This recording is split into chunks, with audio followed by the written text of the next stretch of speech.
This is Behemoth at Home, a fitness program for everyone, anywhere you're at. Today for our warm-up, guys, we have 3 rounds. We're gonna do 12 alternating push-up shoulder taps. We're gonna do 6 Yago push-ups, and then we're also gonna do 12 alternating lunges. Those can be walking, stationary, forward, or back. Up to you guys. Let's take a look at what these options look like. All right, for our push-up shoulder taps, we're gonna be in the push-up position. Feet are shoulder width, palms right under our shoulder, maintaining midline stability, and just calmly touching opposite arm. Okay, we're gonna do 12 reps there, 6 per side. When we move into our Yago push-ups, same push-up position, perfect lower to the ground. Take a look at my feet. Point the toes, press the torso upright, getting good abdominal stretching, getting good extension through my spine. Watch the toes again. Tuck, down dog position.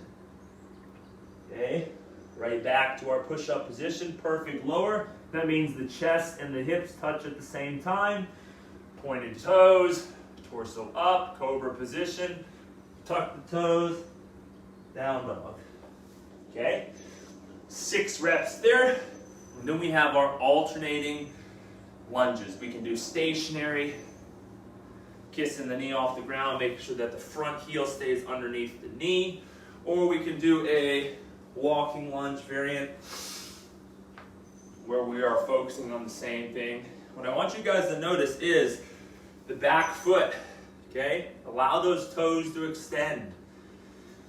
And surprisingly, the walking lunge is a little bit more challenging than a stationary lunge, just because it requires a little bit more balance stability throughout the hips and the lower half. For our strength piece, we have some more heavy, slow resistance tempo work. Remember, guys, this is great stuff for connective tissue. Think about tendons, ligaments, healthy and happy joints. We're gonna do every 2 minutes for 6 minutes, that's 3 sets, 8 weighted presses overhead at a 4-0-3-0 tempo. That simply means we're gonna take 4 seconds to lower the object, 3 seconds to raise the object, and no rest at the top or the bottom of the movement. This is an awesome piece. If you can dedicate some energy into it. Based on what you guys have and equipment-wise loading, we're looking at a load that probably feels like an 8 out of a 10 scale of difficulty. Think about it like this. When we are going through our 8 reps, the first few repetitions shouldn't feel very difficult. The middle reps should feel relatively challenging. And then the last few reps, you're gonna contemplate whether you can hit the tempo or not with the load you're using. That would be an ideal weight for today's workout. Let's take a look at some variations of our weighted press for the day. All right, I'm gonna show a few options. You guys can use a barbell, a bumper plate, a dumbbell, a kettlebell, really any weight, a backpack with some loads in it. We're gonna look at a dumbbell and then a plate option, as that's a little bit more versatile to our Behemoth at Home crew.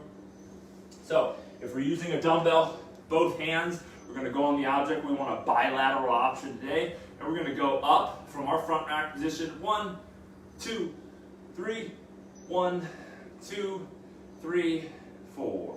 1, 2, 3, 1, 2, 3, 4. Okay? What I want you guys to notice there is just consistent movement. 3 up, 4 down. Okay?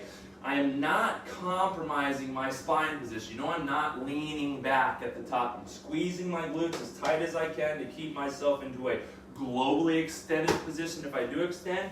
And if you notice, as we bring our hands a little closer on the object, it becomes a little bit harder to get into a completely flexed position overhead.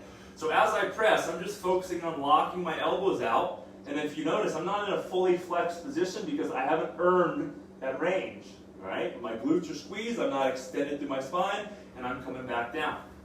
That's totally fine for those of you guys that are limited in this range of motion with your hands that close. If you have a barbell and you get your hands out a little further, you might be able to hit that range, but don't force yourself into a range of motion you haven't earned.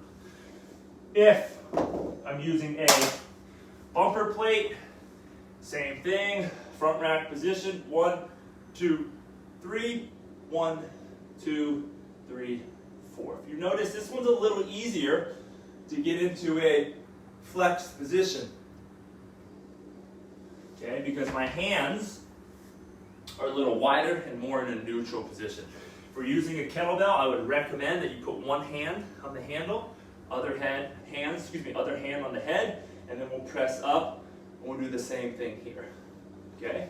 But the biggest thing I want you to take away from that is lock those arms out, make sure that we keep a good neutral body position. We're squeezing our glutes throughout the movement, and we're sticking to the tempo. The tempo is where you are going to get best bang for your buck today. For our conditioning piece today, a traditional 15-minute AMRAP. We're gonna do 30 goblet held, walking lunges, or stationary or forward lunges. That's 15 per side. And then we are going to do 8 per arm, dumbbell row into a dumbbell snatch. This is a great piece to work that aerobic system.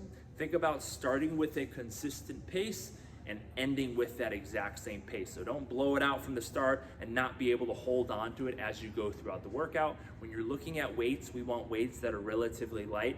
Think about things that you can do all 30 of your lunges unbroken with, slight rest, all 8 of your rows plus snatches on your right arm or your left arm, slight rest, and then the same on the opposite arm. You want to think about consistent movement today during this 15-minute piece.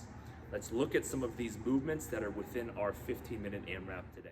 For our goblet held walking lunges, I'm going to show for a dumbbell today, but like I said, you can use any weight that you want to. We're just looking at getting into a goblet held position, which is pretty much a front rack position. So if you have a barbell today, you can get into a front rack position with the barbell.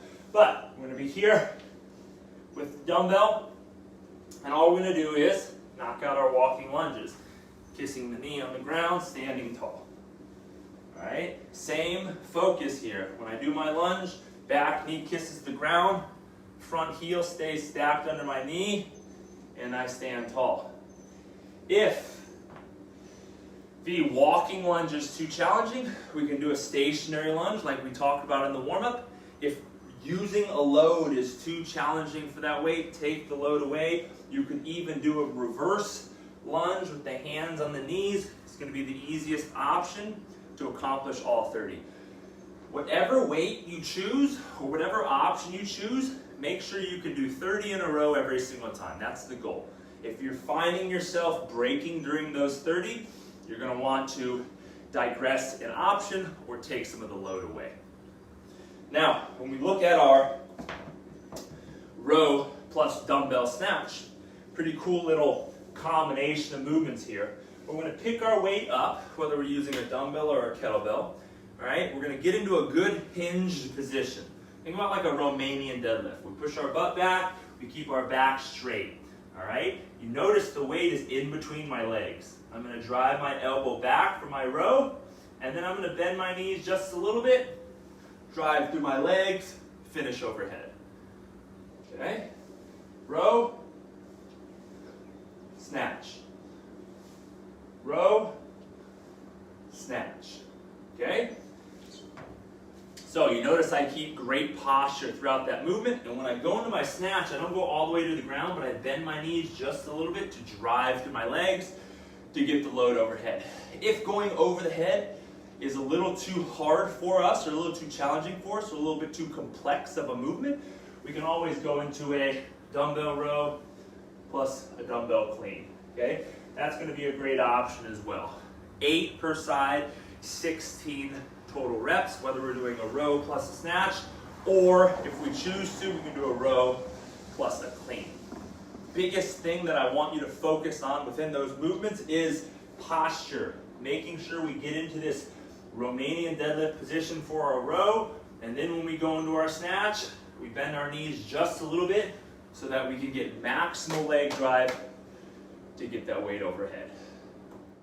Always spend some time down regulating after your training session, focusing on nasal breathing, lowering your heart rate, driving your respiration rate down, and starting that rest and recovery process. Really hope you guys enjoyed that training session, and we're looking forward to you joining us again soon.